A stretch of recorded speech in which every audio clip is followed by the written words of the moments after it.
The distress signal had been screaming into the void for 6 hours. 6 hours of silence. 6 hours of watching their shields fail, percentage by percentage. 6 hours of knowing that help wasn't coming, because help never came this far out.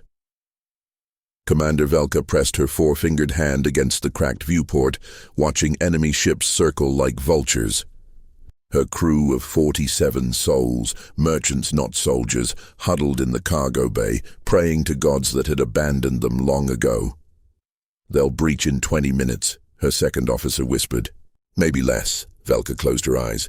She'd heard the stories. What the Kraliks did to survivors. How they took prisoners to their blood farms. Then she heard it.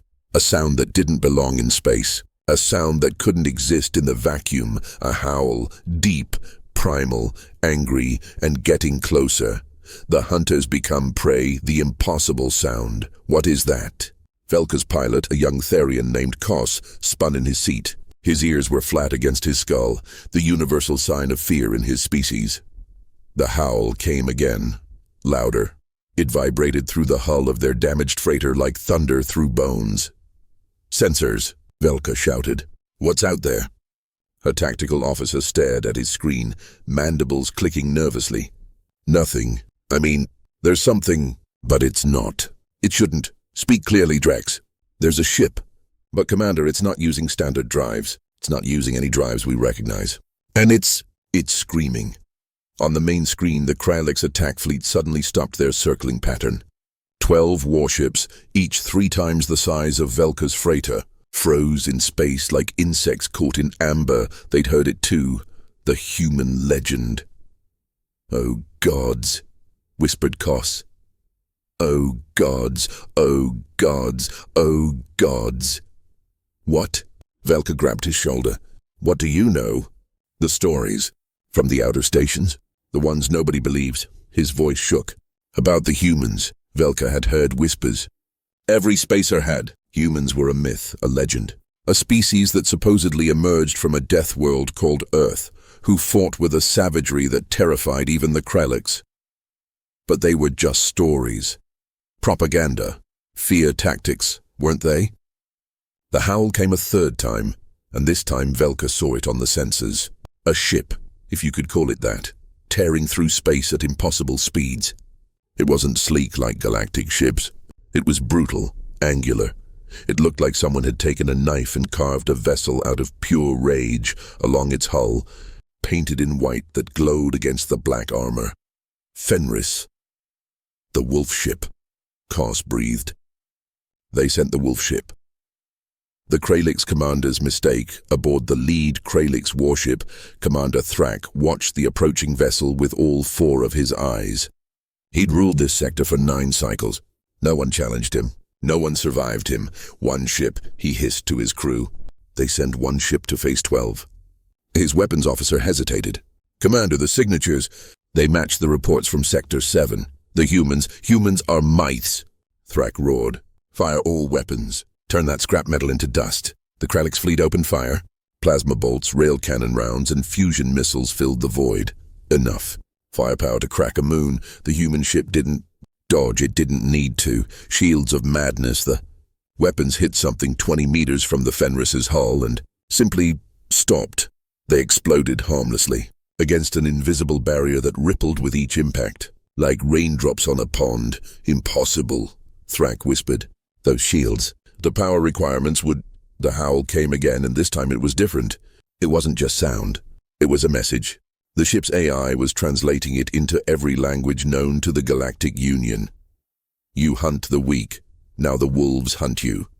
The Fenris opened fire, but not with plasma, not with missiles, with kinetic rounds, primitive, ancient, stupid technology that every advanced species had abandoned millennia ago.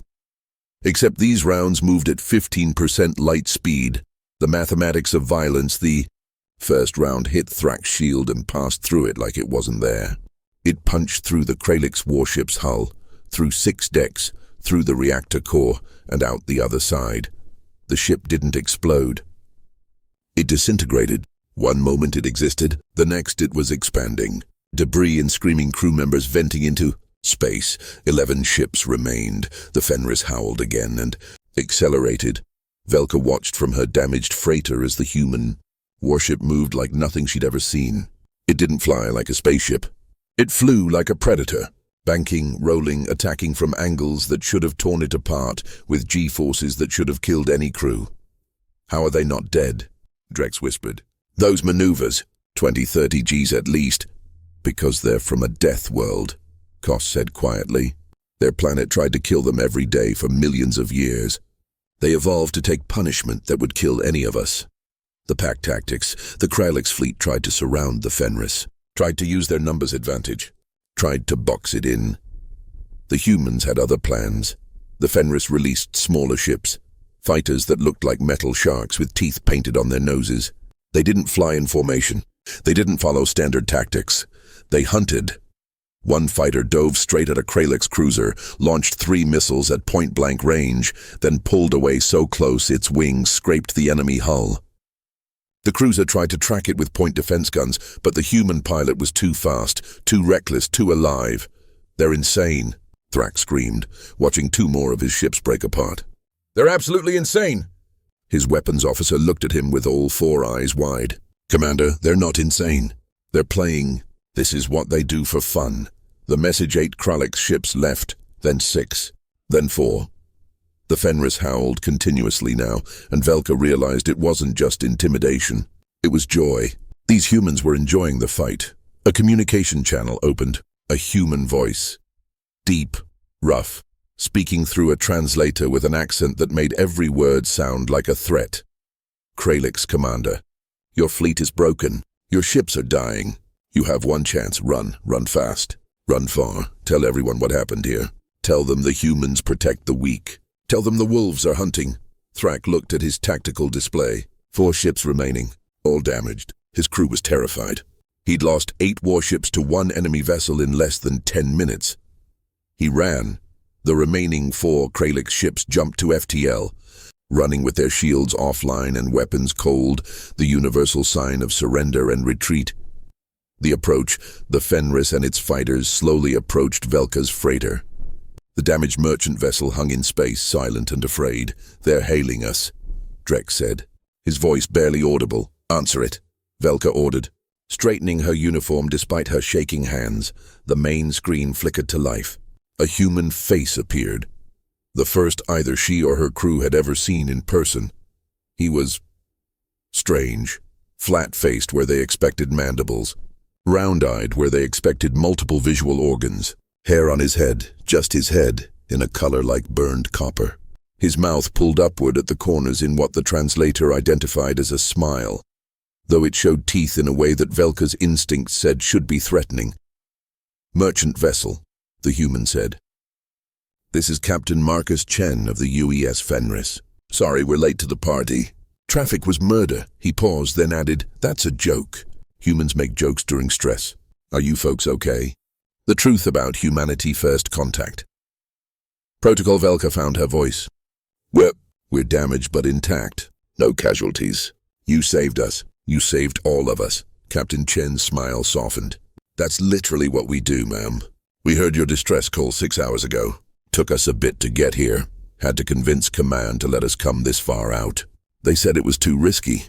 He glanced off screen. "Riley, how risky was that?" A woman's voice, dry as desert sand, scale of 1 to 10, maybe a 4 cap. "See? Barely dangerous." Chen looked back at Velka. "We're sending repair drones to patch your critical systems. Should have you jump capable in about 3 hours.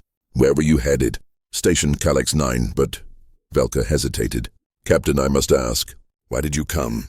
We're nobody. A small merchant crew. Not military. Not important. Why would humans risk a warship for us?" Chen's expression changed. The smile faded, replaced by something deeper, more serious. "Ma'am, in human space we have a saying, no one gets left behind. We don't care if you're human or not.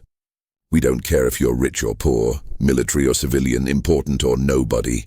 You called for help. You needed help. That's all that matters." The history lesson as repair drones swarmed over the freighter, Captain Chen invited Velka and her senior officers aboard the Fenris. They came through the airlock in a daze, still hardly believing any of this was real. The interior of the human warship was nothing like Galactic vessels. Where their ships were clean, sterile, efficient, the Fenris was alive. The walls were painted. Music played from speakers, something with drums and guitars that pulsed like a heartbeat. Crew members walked past wearing different colored uniforms, laughing, joking with each other. "You're very..." Velka searched for the word. "Casual. For a military vessel," Chen laughed. "Yeah, we get that a lot. See, humans learned something a long time ago. Rigid structures break under pressure. Flexible ones survive. We're disciplined when we need to be, but we're not robots. We're people." He led them to a conference room where a holographic display showed Earth, their home world. It looked terrifyingly alive, swirling white clouds, blue oceans, green and brown continents. "Our planet tried to kill us for 3 million years, Chen began, standing beside the rotating globe. "Predators that could tear us apart. Diseases that could wipe out entire communities. Weather that could freeze or burn or drown us. We didn't have armor. We didn't have claws. We didn't have venom or shells or natural weapons." He tapped the display, and it showed early humans. Primitive, vulnerable creatures huddled around fires. So we made our own weapons, our own armor. We learned to work together because alone we died. We learned to adapt because the planet kept changing. We learned to think, to plan, to innovate. And eventually, the display shifted to show spaceships. We learned to leave. The question, but why fight for others? Drex asked, "What do you gain?" Chen looked at him for a long moment. "You really want to know? The truth?" They all nodded. "Because we remember what it's like to be prey. Every human carries the genetic memory of being hunted, of being afraid, of hiding in the dark and hoping the predator doesn't find us. We know what those Kraliks were going to do to your crew. We know because it happened to us thousands of years ago on Earth." He sat down, his voice quieter now. "When humans finally reached the stars, we made a decision. A promise. We'd never let others feel that fear if we could stop it. We'd be the predators that hunt predators. We'd be the shield for those who can't defend themselves. The real power. Is that why your ship howls?" Koss asked quietly. "To frighten attackers?"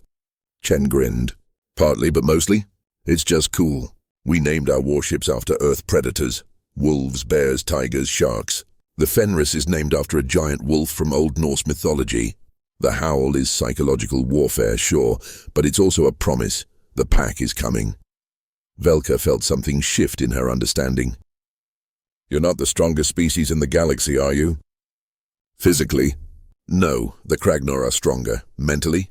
The Orviks probably outsmart us. Technology? The Zynthian are decades ahead." Chen leaned forward. "But humans have something most species don't. We're stubborn. We don't quit. We don't surrender. And we absolutely hate bullies." He pulled up tactical data from the battle. "You want to know why we won today? It wasn't superior firepower. The Kraliks had more ships, bigger guns. We won because we were willing to take risks they weren't. That pilot who scraped his wing on their hull, he knew it was dangerous. He did it anyway because his teammates needed that opening. The offer. What happens now?" Velka asked. "The Kraliks will report what happened here. They'll come back with more ships." "Let them," Chen said simply. "Humanity's first fleet is already moving into this sector. We're building a station at the edge of your trade route. From now on, any merchant ship that needs help will have it. The Kraliks, the Vraxian raiders, the Korthax pirates, they'll all learn the same lesson." "What lesson?" Chen's smile was fierce. "Hunt the weak and the wolves hunt you." He stood and extended his hand, a human greeting gesture Velka had read about. "We're also offering something else. Trade agreements, cultural exchange, alliance. Humanity wants to join the galactic community, but on our own terms. We protect those who can't protect themselves. We don't bow to bullies, and we never ever abandon people who need help." Velka took his hand, marveling at its strength and warmth. "The Galactic Council will never accept this. They'll see you as warmongers. As dangerous, probably," Chen agreed. "But we're not asking for permission. We're telling them how it's going to be. If they want peace, we'll be the best allies they've ever had. If they want war..." He glanced at the view screen where the Fenris hung in space, scarred and battle-worn, but unbroken. "Well, they can ask the Kraliks how that works out." The departure 3 hours later, Velka's freighter was repaired enough to jump. Her crew gathered at the viewports to watch the Fenris prepare to leave. Captain Chen's final message came through. Safe travels, Commander Velka. If you ever need us again, just call. We'll come running. That's what humans do. The warship turned, its engines glowing blue-white. The howl came one last time. Not threatening now, but almost friendly. A goodbye from one pack to another. As the Fenris jumped to FTL, Kost looked at Velka. What do we do now? She smiled, really smiled, for the first time in 6 hours. We spread the word. We tell every merchant, every small colony, every species that feels weak and afraid. The humans are here. Help is coming. The wolves are hunting and they're on our side. Epilogue. The message. 3 cycles later, the Kralix Empire received a message from the human government. It was simple, direct, unmistakably human. You have hunted in the dark for centuries. You have preyed on the weak. You have ruled through fear. Those days are over. Humanity has arrived. We offer you one chance. Peace. Trade fairly. Stop raiding. Leave the innocent alone. Or learn what it means when the prey evolves into the predator. When the hunted become hunters. When the darkness you used to hide in becomes filled with howling warships and stubborn humans who really, really hate bullies. Choose wisely. The wolves are watching. The message was signed by Admiral Sarah Wolf, commander of humanity's first fleet, and across the galaxy, in 1,000 languages on 1,000 worlds, the prey species began to hope, because help was coming. The humans had arrived, and they brought their teeth. The end, remember. Never hunt what refuses to be prey, and never, ever underestimate the species that climbed from the bottom of the food chain to the top, and remembered what it felt like to be afraid.